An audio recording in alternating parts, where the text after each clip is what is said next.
Australia vs West Indies head-to-head records in Test cricket matches. Total matches 120. First match was played on December 12, 1930. Australia won 61 matches. West Indies won 33 matches. Australia lost 33 matches. West Indies lost 61 matches.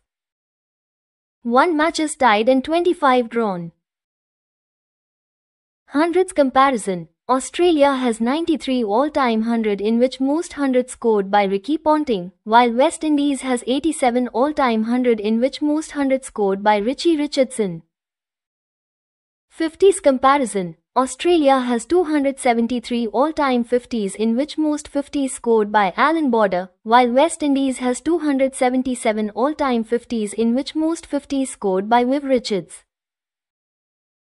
Runs comparison. Most runs for Australia has been scored by Steve Waugh. He has scored 2,192 runs, while most runs for West Indies has been scored by Brian Lara. He has scored 2,815 runs. Highest individual score comparison. Highest score for Australia has been scored by Adam Wodgers. He has scored 269 runs, while most runs for West Indies has been scored by Brian Lara. He has scored 277 runs.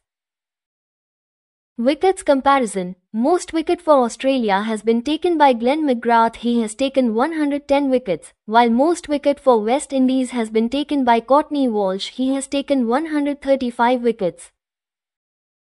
Ducks comparison. Australia has scored 201 all-time ducks in which most ducks scored by Ian Healy, while West Indies has scored 279 all-time ducks in which most ducks scored by Courtney Walsh. Best bowling in inning comparison. Best bowling figures for Australia has been achieved by Graham McKenzie, taken 8 wickets conceding 71 runs, while for West Indies it has been achieved by Curtly Ambrose, taken 7 wickets conceding 25 runs. If you had liked our content, then please like, share and subscribe.